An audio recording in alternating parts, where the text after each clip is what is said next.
Bonjour à tous, dernière journée de championnat tout à fait exceptionnelle. Elle va rentrer dans les annales aussi bien pour la deuxième place que pour les places européennes en Coupe de l'UEFA. Le suspense a été total et les rebondissements invraisemblables. Nous vous montrerons tout cela en détail et nous allons vous le montrer depuis Monaco où nous sommes en direct, comme Monaco était certain de devenir champion de France 1997 et nous voulions rendre hommage à cette magnifique équipe. Tous les joueurs sont là, les dirigeants également. Nous les remercions. Et avec Frédéric Jaillant, également une grosse surprise. Oui, bonjour Thierry. Sur un bateau superbe, un voilier, le plus ancien du yacht club, il date de 1909. Et la surprise, belle surprise, c'est la présence avec nous du prince Albert de Monaco. Merci monseigneur de votre présence. Alors on sait votre intérêt pour le football, votre passion même. D'où vous vient-elle ? Je crois qu'elle vient de lorsque j'avais 6 ou 7 ans, lorsque j'ai commencé l'école de football à l'ASM justement. Et vous savez, quand on commence un sport à cet âge-là, quand c'est pratiquement votre premier sport, on a des sentiments très très profonds et j'ai gardé ça un petit peu toute ma vie. Monseigneur, vous êtes un sportif accompli, bobsleigh, tennis, natation et donc football. Est-ce que c'est le football que vous préférez ? Comme j'ai expliqué, comme c'était un de mes premiers sports, un de mes premiers gestes sportifs, je crois que on garde quand même un attachement très très particulier. Et c'est vrai que j'ai encore beaucoup de plaisir à jouer, que ce soit en entraînement avec les joueurs de l'AS Monaco ou bien avec mes amis, puisque je joue dans d'autres équipes.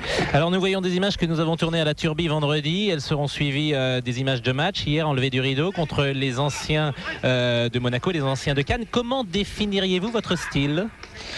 Écoutez, je suis peut-être pas très très technique, mais généralement j'ai beaucoup d'engagement. Là, en ce moment, j'ai pas pu m'entraîner très très souvent. Je pense pas avoir une très très bonne condition physique pour l'instant, mais d'habitude, j'arrive à me défendre, même à mon âge avancé.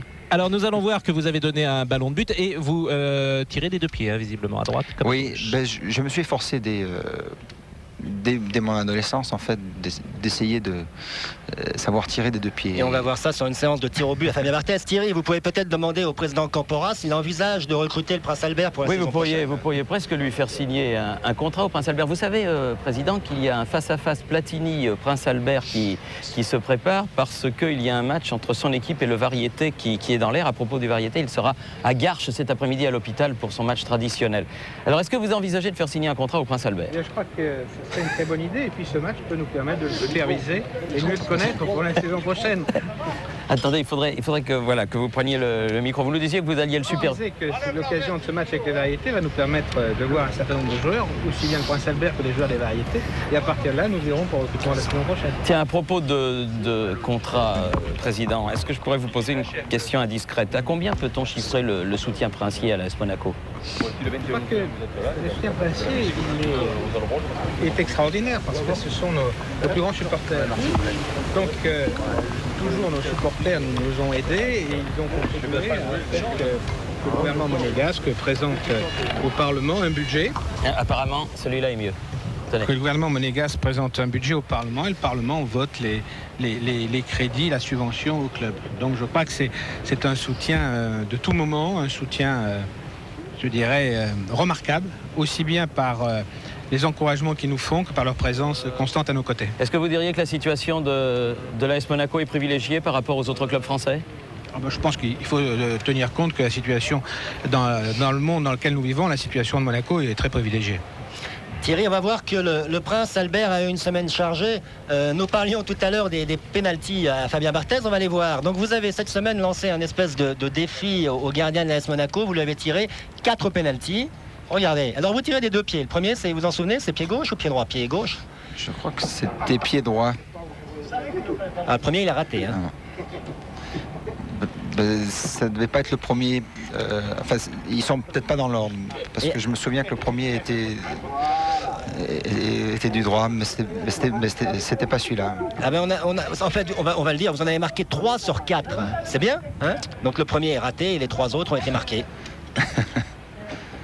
Fabien Barthez a joué au maximum de ses possibilités, monseigneur ? Je crois, hein. Moi il me l'a avoué en tout cas qu'il ne faisait pas de favoritisme.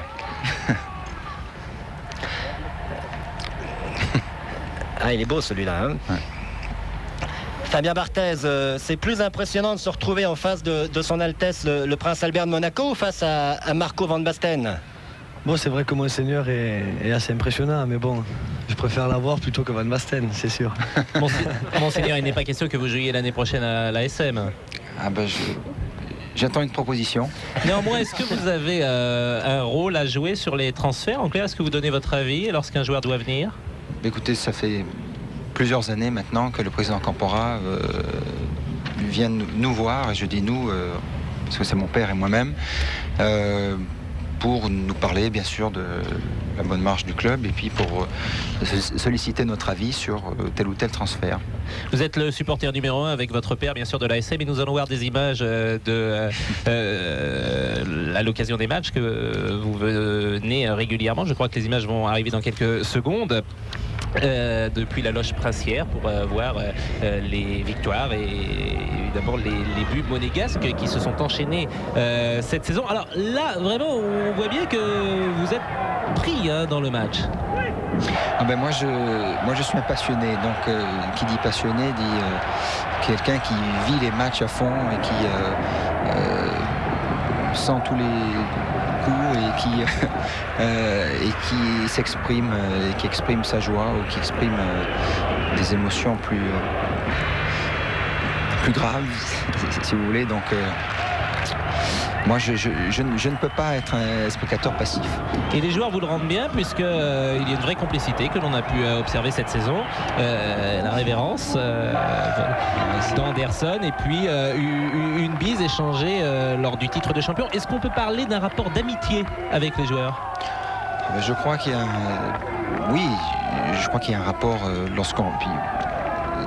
a fortiori lorsqu'on partage bien sûr les mêmes joies et les mêmes peines, lorsque j'ai la chance de participer à quelques entraînements, donc il y a des liens qui se créent forcément, et je crois que c'est difficile qu'il en soit autrement lorsqu'on suit le club de près comme j'essaie de le faire.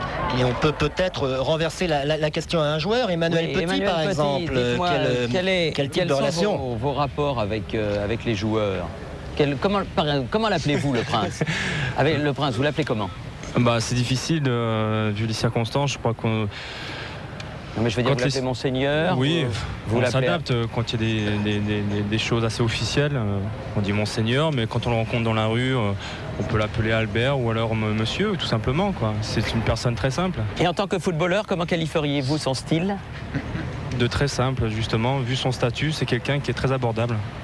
Monseigneur, vous avez souhaité revoir quelques images, on va retrouver Emmanuel Petit d'ailleurs, avec notamment peut-être le déclic, 5e journée, Monaco-Lens, des images de la saison. Donc on va voir qu'un seul but, Monaco avait gagné 5-1, le but de Chifo. Match important, disiez-vous. Je crois que c'était un des très très beaux matchs de l'AS Monaco, un des matchs pleins, où vraiment tout nous réussissait et où tout le monde a joué de façon impeccable et a vraiment joué en équipe. Et puis bien sûr Monaco-Paris, parce que selon vous et selon beaucoup de dirigeants et de joueurs du club, c'est là que le titre se gagne. Pratiquement, on n'était pas absolument sûr à ce moment-là d'être champion de France, mais lorsqu'on bat son rival direct pour la première place sur son terrain et par un score net, c'était l'un des tournants de la saison. Alors vous avez donc battu le Paris Saint-Germain, et là je m'adresse au président Campora. Certains clubs dont Paris disent que la loi fiscale vous avantage parce que les joueurs étrangers ne payent pas d'impôts à Monaco et donc il vous est plus facile de les recruter, ces joueurs étrangers. Que répondez-vous, président? Non, je réponds que cela est vrai, mais que la loi fiscale n'est pas la loi fiscale de Monaco. La principauté, c'est les lois fiscales des pays dont sont ressortissants l'ensemble des joueurs. Et si ces pays-là décidaient l'imposition de leurs ressortissants à l'étranger, ils seraient exactement dans le même statut que les joueurs français qui sont à Monaco ou les Américains qui sont à Monaco. Monseigneur, après des images de championnat, voici venir des images de Coupe d'Europe. Vous avez souhaité également les revoir avec cette victoire à Newcastle de Monaco grâce à un but d'Henry. C'est vrai qu'on a le sentiment que Monaco est passé à côté d'une première. Oui, absolument. Je crois que c'est... nous avons rempli nos objectifs principaux de cette saison, qui était avant tout le championnat. Mais But d'Anderson, pardonnez-moi, c'était Henri qui avait débordé. Et là, c'est le but refusé à Djetou. Il aurait tout changé. Il était valable en plus, je crois. on ne peut avoir que des regrets, malheureusement. Enfin, on est très heureux d'aller aussi loin en Coupe d'Europe, mais être si près du but et de se faire éliminer de façon aussi, je dirais pas stupide, mais aussi dramatique et dans des conditions un petit peu particulières, ça fait très très mal. Monseigneur, qu'est-ce qu'apporte une équipe de football à la Principauté ? Mais je crois que ça apporte beaucoup en termes d'image, en termes de notoriété. Bon, bien sûr, la Principauté est célèbre par d'autres événements et par son prestige qui dure depuis très très longtemps, depuis 700 ans. Mais bien sûr, je crois que lorsqu'on parle d'image positive, d'image moderne, d'image dynamique, et bien c'est par le sport.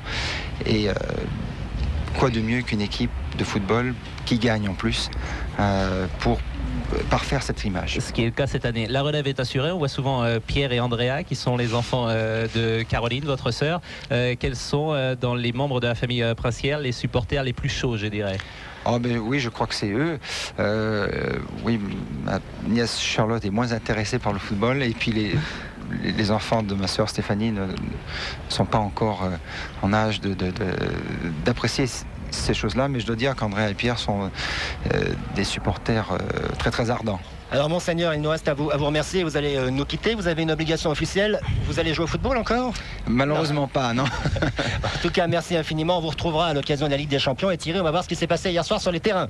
Oui, on va commencer par la deuxième division, où c'était également la dernière journée. Et il y avait quelques matchs qui étaient dramatiques, notamment le match qui se déroulait à Niort et qui opposait l'équipe de Niort à l'équipe de Louhans-Cuiseaux. Et les joueurs de Louhans-Cuiseaux, à l'extérieur, vont réussir à ouvrir le score par Revel et à mener par un but à 0. L'égalisation viendra par le buteur niortais Mota à environ un quart d'heure de la fin de la rencontre. Et à 4 minutes de la fin, c'est François qui va donner l'avantage à Louhans-Cuiseaux, permettant à l'équipe de se maintenir en deuxième division. Louhans-Cuiseaux ayant gagné à Niort, eh bien, il ne fallait pas que Saint-Étienne perde sur sa pelouse de Geoffroy Guichard, car en cas de défaite, les Stéphanois seraient descendus en national, ce qui aurait été quand même quelque chose d'absolument impensable, vu le palmarès et vu le passé de cette grande équipe. À ce sujet, il y aura le jubilé Gérard Janvion qui se déroulera demain au stade Geoffroy Guichard à 18h30. Match nul 0-0 entre les deux équipes de Troyes et de Saint-Étienne. Saint-Étienne préserve sa place, mais la saison a été bien triste du côté des Verts. Voilà le classement final. C'est Châteauroux qui est champion de deuxième division et Toulouse qui monte également en première division. C'est le grand retour de l'équipe de Toulouse qui doit particulièrement faire plaisir à Fabien Barthès qui est originaire de cette partie de la France. Les clubs en rouge sont ceux qui descendent en deuxième division. On passe maintenant à la première division et on commence avec les matchs sans enjeu. On rejoint Christian Jean-Pierre. Ces matchs comptent pour du beurre, mais quand on descend en D2, il est bon de terminer sur une note positive. 51e minute, Cascarino permet à Nancy de s'imposer à Cannes. Score final 1-0 pour les Nancéens. Le contrôle de Cascarino et la frappe enchaînée du gauche. À Lens, Caen voulait également terminer en beauté. Varmuse face à Ney. Superbe sauvetage du gardien lensois. Brunel face à Delaroche. Une balle de 1-0 pour Lens. Delaroche a le dernier mot. Score final 0-0 entre les deux équipes. Enfin, Montpellier recevait Guingamp. Ferraoui lance Lefebvre. Faute de Laspal dans la surface de réparation. Penalty en faveur de Montpellier. Ibrahima Bakayoko face à Thomas, le gardien remplaçant de Guingamp. Et c'est le Breton qui a le dernier mot. 86e minute maintenant. Un bon ballon dans la surface de réparation pour Kozeki qui marque le seul et unique but de cette rencontre. Score final 1-0 pour les hommes de Loulou Nicolin.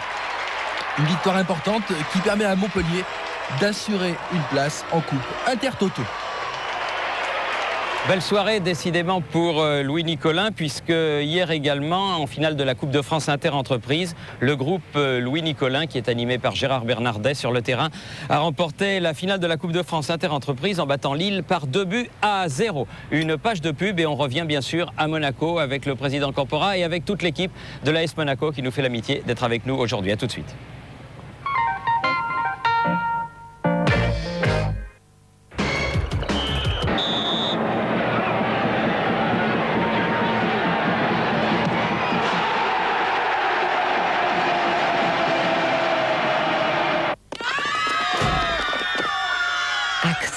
Eau de toilette, déodorant pour hommes.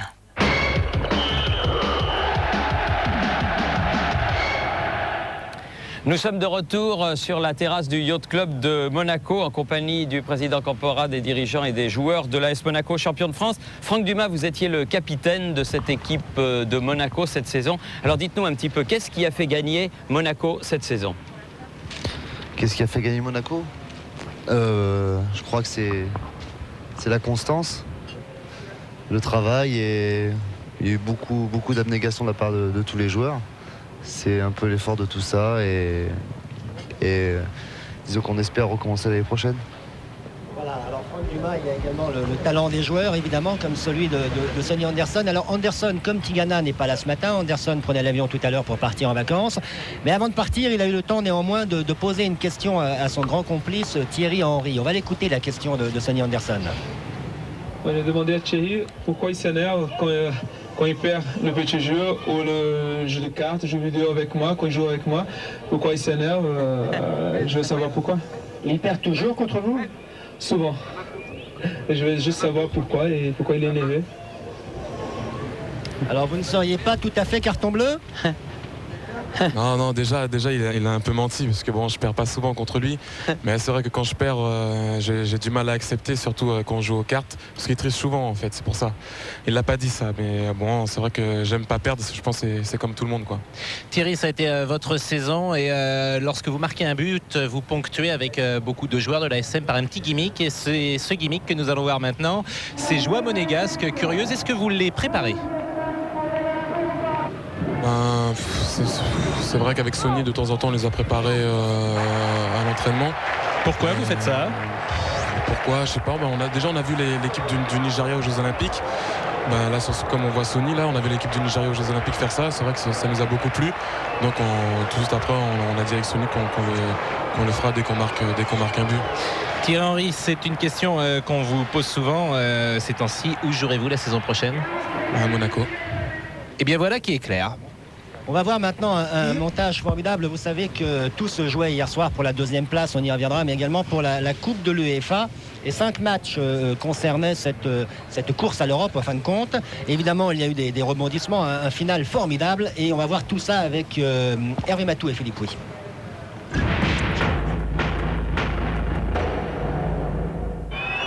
Match, 5 stades pour un rêve européen. À 19h59 pour Bordeaux, Metz, Auxerre, Bastia et Lyon, une soirée de suspense commence. Résumons. La France a droit à 4 représentants en Coupe UEFA. Une place reviendra au club qui ratera la Ligue des Champions, Nantes ou Paris. La deuxième place est déjà réservée par Strasbourg, vainqueur de la Coupe de la Ligue. Restent 2 derniers strapontins. 2 places que convoitent 5 clubs qui vont donc entamer une lutte à distance au cours de ces 90 minutes. Au moment du coup d'envoi, c'est Bordeaux et Metz qui sont dans le bon wagon. L'Olympique lyonnais est certainement celui qui a la tâche la plus difficile pour être européen. Les Lyonnais doivent compter sur des contre-performances de Metz, d'Auxerre ou de Bastia. Et en plus, bien sûr, ils doivent battre Marseille. Ça part plutôt bien. Première minute, première action donc, et premier but pour Alain Caveglia. Joie de Bernard Lacombe. Tout va très vite à Gerland, 7e minute maintenant, nouvelle action entre Caveglia et Maurice. Plat du pied, Kopke est battu pour la 2e fois de la soirée.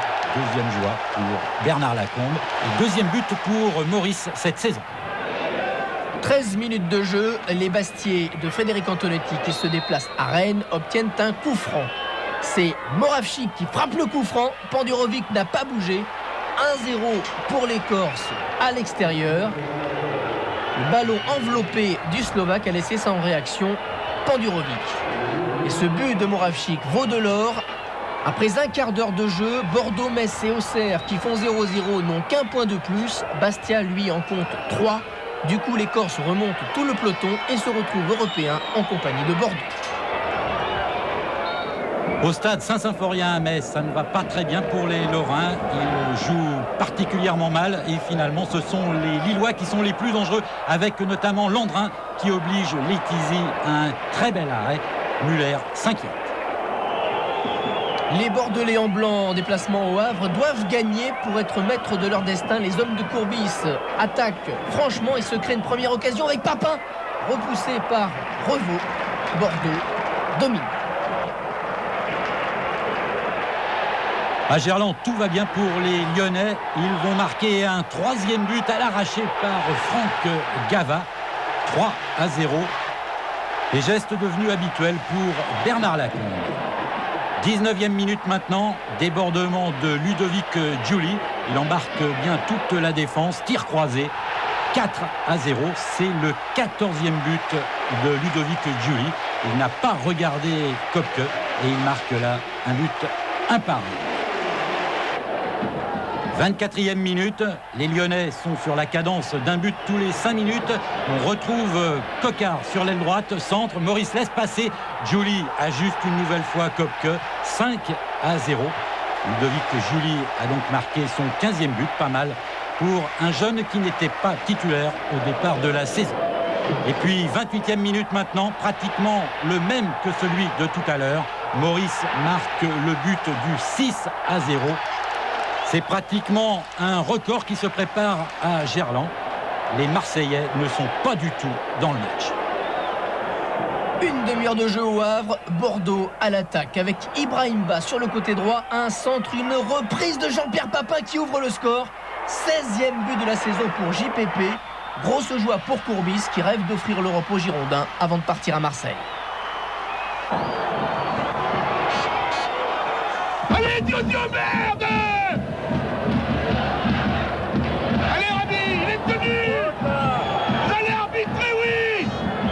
Vous l'avez compris à la réaction de Giroud, ça ne se passe pas très bien pour les Auxerrois. Auxerre face à Nice, 34e minute, ballon récupéré par Saïb, centre, tête de Taribo West, 1-0. Premier but marqué cette saison par le jeune Nigérian. Là, il a bien saisi sa chance et Valanconi n'a absolument rien pu faire. Taribo West envoie les Bourguignons au paradis, car si Bordeaux qui mène paraît intouchable, c'est Auxerre qui s'empare de la deuxième place européenne. Les Auxerrois rejoignent les Bastiais mais possèdent une meilleure différence de but. Metz de son côté s'est fait doubler et par Bastia et par Auxerre. À Lyon, bien sûr, plus question de suspense pour le résultat final. C'est une petite promenade de santé qu'effectuent les Lyonnais. Belle combinaison encore et à l'arrivée, festival d'Alain Caveglia qui passe toute la défense en revue et marque son 19e but de la saison, 7-0. On joue les arrêts de jeu de la première période au Havre. Bordeaux mène 1-0, corner pour Bordeaux. Les Havrais veulent protéger le ballon. Ballon récupéré par Mikou qui marque 2-0 juste avant la pause. Grosse opération pour les Bordelais.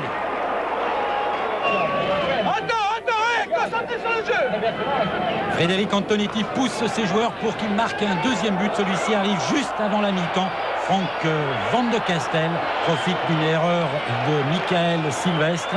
2-0 juste avant le retour au vestiaire. Tout se passe bien donc pour Bastia. Mais à la mi-temps, les heureux élus sont donc Bordeaux et Auxerre. Mais tout le monde peut encore rêver, y compris Lyon, qui grâce à son exceptionnel carton vient de reprendre 7 buts de goal average à Metz. Un but de plus et les Lyonnais n'auront même plus besoin d'une défaite de Metz pour les dépasser. Retour à Gerland, les Lyonnais ne pensent donc plus qu'à une chose, améliorer leur différence de but. Ça peut servir.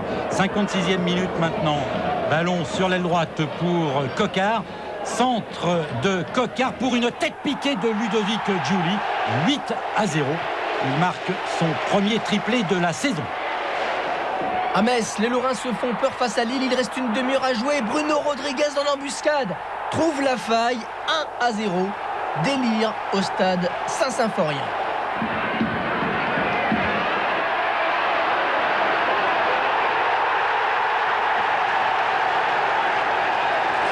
Joël Muller sur son banc de touche apprécie, c'est le but de la libération pour les Lorrains. Le FC Metz retrouve enfin sa place européenne, mais la position des Lorrains reste fragile. Une égalisation lilloise et tout le monde repasse devant Metz, aussi bien Auxerre, Bastia que Lyon, à la différence de but. Les Bourguignons courent après leur deuxième but.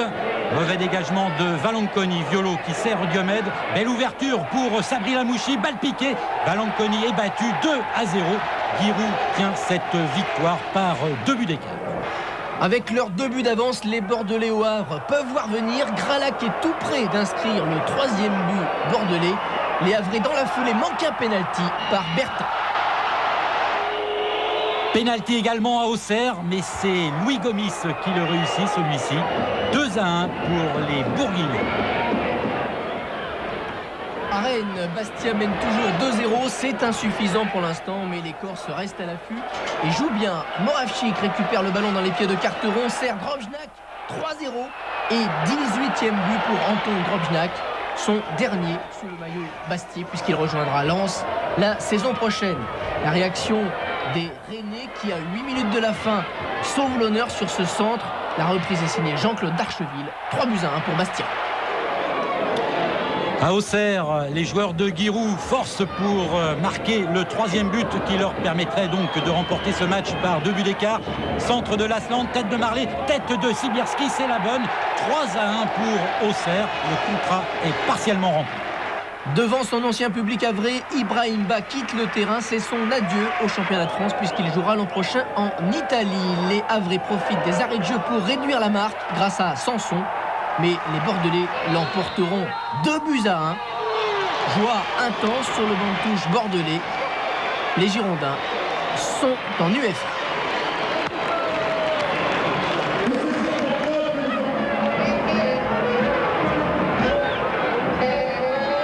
Même chose pour les Messins, même si cela a été particulièrement douloureux.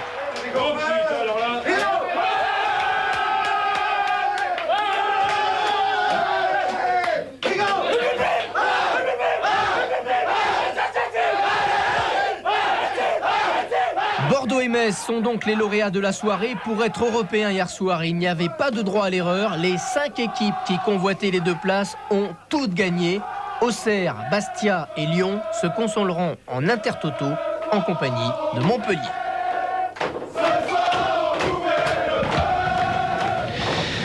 Nous sommes cette fois-ci sur la... Les défenses adverses sont... Et face à vous également, Sylvain Legvinski. Ali, à votre avis, où s'est joué le championnat de France qui s'achève ? À mon avis, ça a été la différence de points qui s'est faite après notre victoire contre le Paris Saint-Germain à domicile. C'était au mois de février, hein, Monaco-PSG. Oui, et j'en profite pour faire la bonne entente avec Legvinski sur un corner et qui marque encore une fois de la tête. Et il a marqué beaucoup de buts cette année qui ont fait la différence. Cette semaine, il y avait tiré une finale de Coupe d'Europe. Oui, il y avait la finale retour de la Coupe de l'UEFA. Vous savez que le brillant parcours monégasque européen s'est arrêté face à l'Inter de Milan qui avait perdu 1-0 à Gelsenkirchen. C'était le match retour qui se déroulait à Milan sur la pelouse de San Siro. Et score inversé puisque Zamorano marque pendant le temps réglementaire le seul but de la partie. On doit disputer la prolongation qui ne donne rien et puis avoir recours aux tirs au but qui eux vont beaucoup parler. Yvan Zamorano a marqué un but superbe, mais il va connaître le chaud et le froid, Yvan Zamorano, puisque dans la série de tirs au but face à Lehmann, l'excellent gardien de but de Schalke 04, Zamorano va voir son tir stoppé avant que Aaron Winter, le néerlandais, mette la balle au-dessus. C'est Wilmots qui donne la victoire à Schalke 04. La Coupe d'Europe de l'UEFA reste en Allemagne après le Bayern. C'est Schalke 04 qui remporte son premier trophée.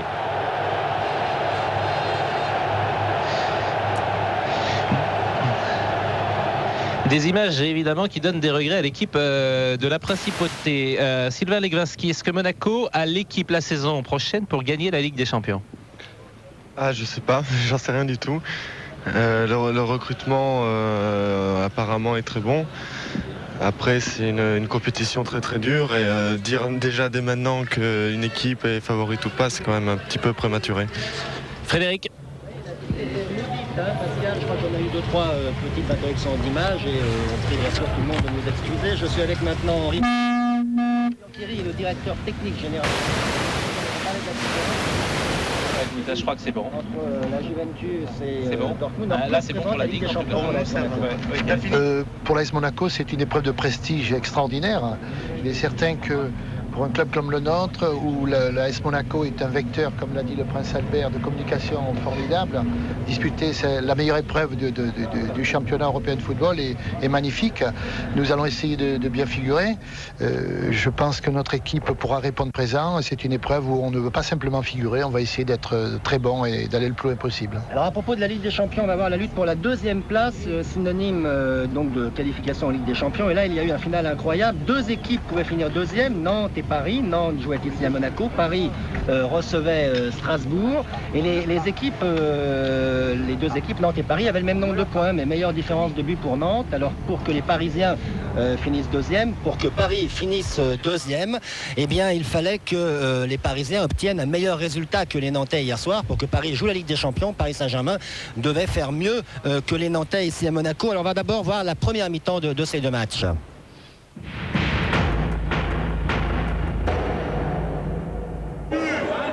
20h samedi, le Parc des Princes est plein, 40 000 personnes pour soutenir le PSG qui s'apprête à disputer l'un des matchs les plus importants de l'année, sans toutefois être maître de son destin.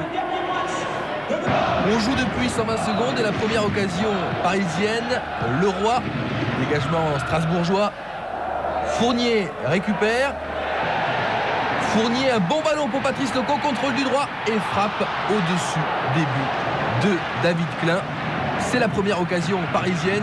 On voit le travail de Patrice Loco, un contrôle et la superbe sortie du gardien strasbourgeois. Il y a du retard à Monaco. Le match n'a pas encore commencé pour les Monégasques. Il s'agit de faire honneur au titre de champion de France. Les Nantais, pour leur part, savent qu'en cas de victoire, ils sont certains d'être en Ligue des Champions. Mais ne l'oublions pas, l'équipe monégasque est la seule cette saison à être invaincue sur sa pelouse. 5 minutes de jeu. Makelele pour Jafet Ndoram. Centre de Ndoram. Reprise de Makelele. 1-0. Jean-Claude Chaudeau et son banc n'en espéraient pas tant. Claude Makelele avait offert un but à Jafet Ndoram la semaine dernière face à Montpellier. Cette fois, le Tchadien lui rend la politesse. L'occasion de vérifier que les 2 Nantais en partance pour Monaco et Marseille sont prêts à tout faire pour qualifier leur équipe. Dans la foulée, les Nantais sont une fois de plus dangereux. Mais Barthez a écarté face à Carotti. La contre-attaque des Monégasques avec Ben Arbia. Ben Arbia remonte le terrain, un caviar comme toujours pour Ikpeba. Ikpeba dans la surface de réparation, frappe d'Ikpeba, Anderson qui a détourné. C'était la première occasion pour l'AS Monaco. En fait, ce n'était pas Anderson, mais Décroix qui a dégagé. À Paris, on est bien sûr informé de l'ouverture du score au stade Louis II. Guy Adam à gauche de Ricardo à une oreille en principauté. Bruno Ngotti, un bon ballon pour Patrice Loco avec Leonardo qui tente de lober David Klein. Dégagement de Gérald de Baticle. Les joueurs ont demandé à ne pas être tenus au courant de l'évolution du score en principauté. Attention à ce coup franc pour Bruno Ngotti. En force et Klein, impeccable une nouvelle fois sur la trajectoire du ballon. Pour l'instant, c'est donc Nantes qui est en Ligue des Champions et les Nantais ne se contentent pas de leur but d'avance. 30e minute, ouverture pour Jafet Ndoram. Ndoram à droite, un centre, Christophe Leroux qui se jette. Il ne manquait que quelques centimètres à Christophe Leroux. Les Nantais ont failli assommer Monégasque et Parisiens à distance. La réaction des champions de France avec Petit, Collins, Irles. Centre de Irles, Anderson de la tête, parade de Landreau. Encore un arrêt exceptionnel du jeune gardien nantais. Anderson fusille du regard Michael Landreau qui avait fait le même genre d'arrêt la semaine dernière face à Montpellier. Corner pour l'AS Monaco. Landreau qui sort, Ikpeba le retourné à côté. Nouvelle occasion de but pour les Monégasques. Et sur ce coup-là, Landreau a montré qu'il avait dans sa panoplie un ingrédient indispensable au grand gardien, la chance. À Paris, Ricardo et Joël Batz se font des cheveux blancs. On se rapproche de la pause et toujours pas le moindre but. Guérin, un premier relais avec Rai. Guérin une nouvelle fois. Il cherche et il trouve Patrice Loco du gauche. Et c'est Ismaël qui sauve devant le but de David Klein. Michel Denisot ronge son frein. Les minutes passent et les Parisiens n'arrivent toujours pas à trouver la faille dans cette défense strasbourgeoise. On revoit le travail de Vincent Guérin. Un très bon ballon pour le gauche de Loco. Et Ismaël en catastrophe qui sort ce ballon. 38e minute de jeu, Paul Le Guen pour Benoît Coé. Coé, Fournier. Fournier s'enfonce. Il a vu Leonardo, tête de Leonardo au-dessus. Le Brésilien n'est pas le seul à vouloir mettre la tête. Michel Denisot s'applique également.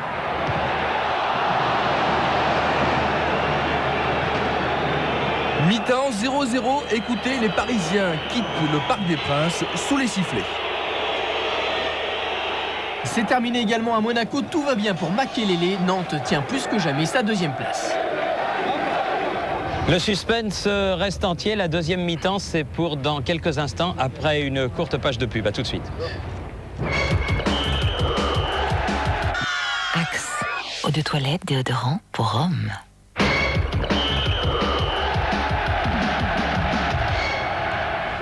Retour au football, retour à Monaco, retour au Yacht Club en compagnie des champions de France. Alors à la mi-temps, hier soir, cependant, les champions de France, Henri Biancheri, étaient menés sur leur terrain 1-0 à la mi-temps par l'équipe de Nantes. Et Paris, dans le même temps, au Parc des Princes, était donc tenu en échec par Strasbourg. Paris, Pascal Praud, qui devait pourtant obtenir, on l'a dit, un meilleur résultat que les Nantais pour prendre la deuxième place et pour jouer la fameuse Ligue des Champions. Vous l'avez dit, Frédéric, mais à ce moment du match, il fallait au moins 2 buts pour que la situation s'inverse, du PSG pour une victoire de Paris et de Monaco pour tenir Nantes en échec. Voyons la deuxième mi-temps.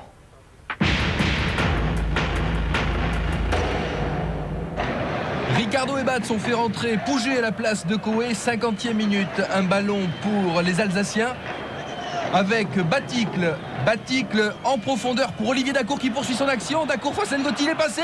Frappe et but. Incroyable ouverture du score au Parc des Princes en faveur du Racing Club de Strasbourg.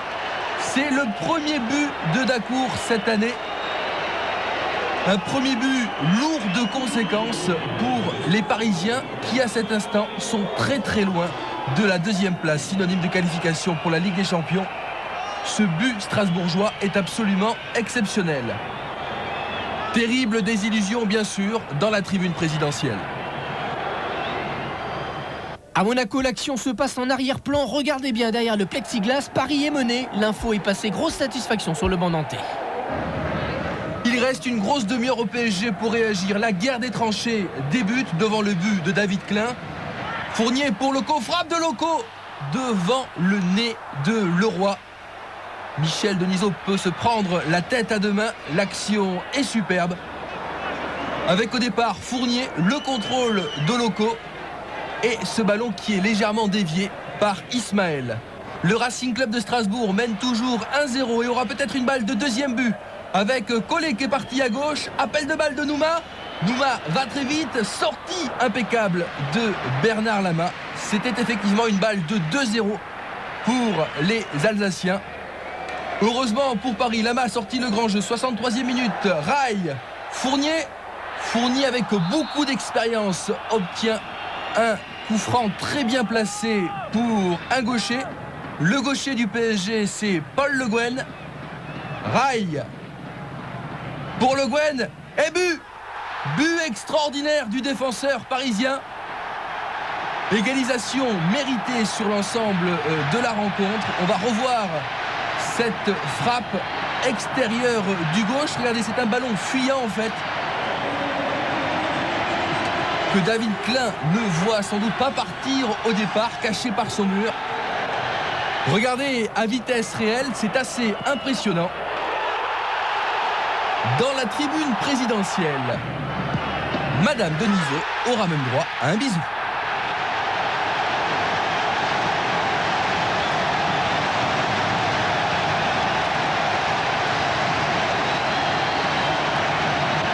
L'information ne met que quelques minutes pour traverser la France. Elle va venir de la gauche du banc.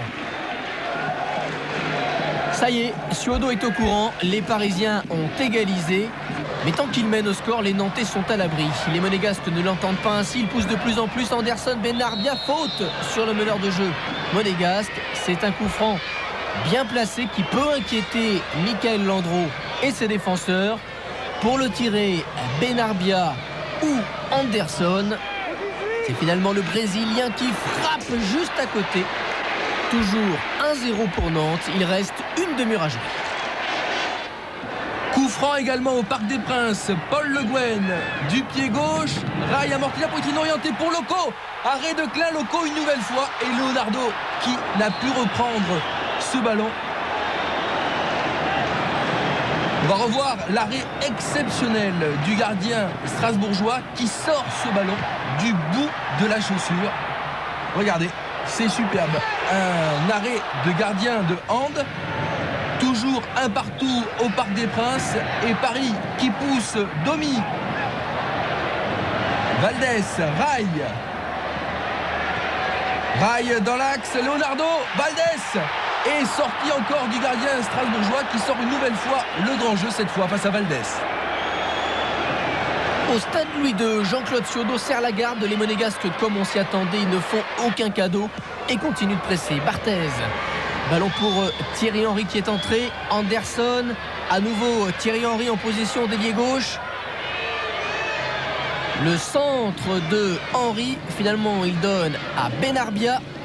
Benarbia dans la surface de réparation. Anderson, Collins, frappe de Collins, égalisation pour l'AS Monaco. La joie de Fabien Barthez. 77e minute.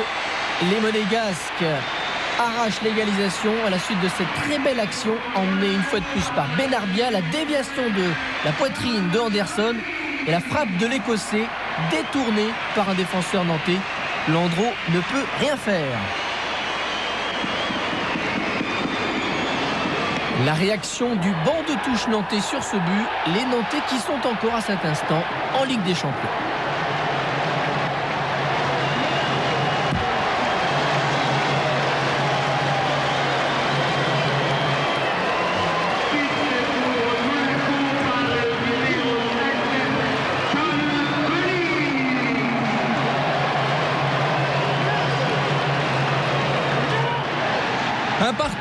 Un partout, l'espoir renaît au Parc, mais il faut marquer. Une longue touche dans la surface de réparation. Rail, Valdés, qui du gauche ne peut redresser la course du ballon. Une occasion encore en or pour les Parisiens. Une balle de 2-1. Michel Denisot et de toutes les attaques parisiennes. Il reste maintenant à peine 8 minutes à jouer. La tribune présidentielle scrute l'écran de contrôle. On revoit cette occasion avec la tête de Rail et Valdés qui ne peut redresser la course du ballon au deuxième poteau. À Monaco, il reste 7 minutes et Monaco joue de mieux en mieux. Action exceptionnelle des Rouges et Blancs avec Collins, puis Anderson dans la surface de réparation qui frappe Landreau sur la transversale. Action extraordinaire. On va revoir l'exploit de Anderson. Et si le ballon était entré, les Parisiens, bien que tenus en échec au Parc, accédaient à la deuxième place. L'inquiétude du banc parisien, cela ne veut pas rentrer et il faut marquer. Il reste exactement 120 secondes. Rail, Leonardo, Domi. Centre de Domi, un ballon pour bouger. Non, finalement, c'est Vincent Guérin. Et but. Le Parc chavire de bonheur et c'est Vincent Guérin qui marque le deuxième but. Ricardo partage ce grand bonheur avec deux petits ramasseurs de balles du Parc des Princes. Paris a peut-être son billet pour la Ligue des Champions l'an prochain. C'est vraiment du délire dans la tribune présidentielle. Le Guen et Guérin, malheureux en Coupe de France contre Clermont, dans la fameuse séance des tirs au but, expédie Paris en Ligue des Champions.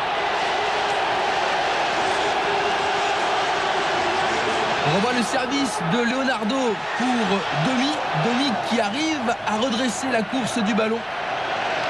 Bougé en embuscade et finalement le gauche de Vincent Guérin qui fait la différence. David Klein ne peut strictement rien faire. Michel Denisot viendra suivre la fin de la rencontre au bord de la pelouse. Jean-Claude Ciodo vient d'apprendre que les Parisiens mènent au score pour la première fois de la soirée. Les Nantais perdent leur fauteuil. Il faut désormais attaquer. Endoram pour Leroux. But de Leroux. Nantes à nouveau deuxième. Eh bien non, car le but est refusé pour un hors-jeu dont le ralenti prouve qu'il n'existe pas. Le roux était bien couvert au moment de la passe de Endoram. C'est fini au parc. Le PSG l'emporte 2-1. Mais le match à Monaco n'est pas terminé. Il reste 4 minutes à jouer. Et si Nantes marque, Paris n'est plus deuxième. La terrible attente pour les joueurs et les 40 000 supporters.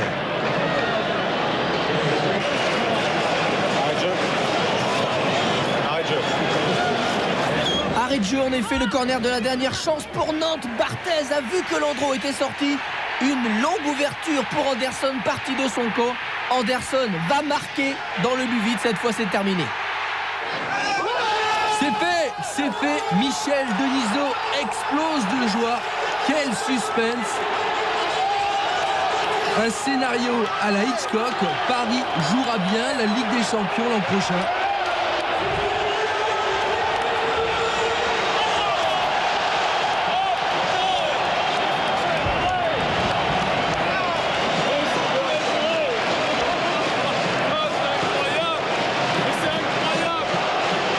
Jamais cette année, on a vu une telle émotion au Parc des Princes.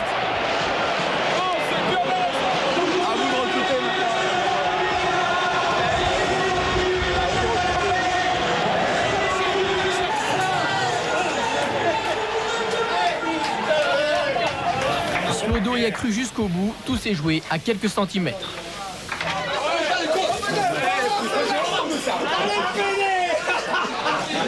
Pour nous, le bilan est très très bon parce que Monaco a gagné le championnat de France et je les en félicite, et surtout d'avoir joué le jeu aujourd'hui. Je dis ça avec une petite pointe d'humour.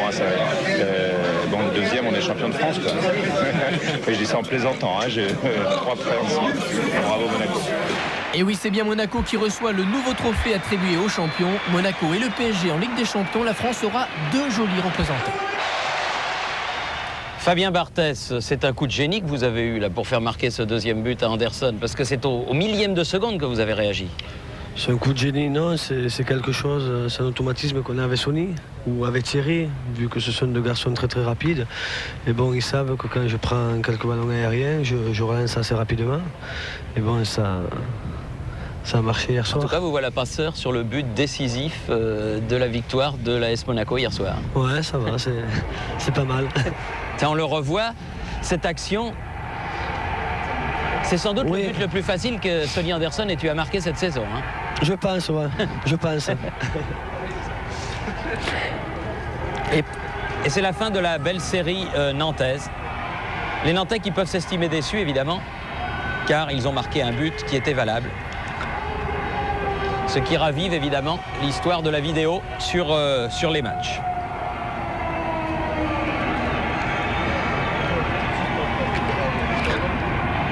En tout cas, une chose est sûre, Henri Biancheri, certains avaient émis des réserves sur la volonté de l'AS Monaco de jouer ce match hier soir sérieusement. Bon, c'est clair que vous avez joué du mieux que vous pouviez.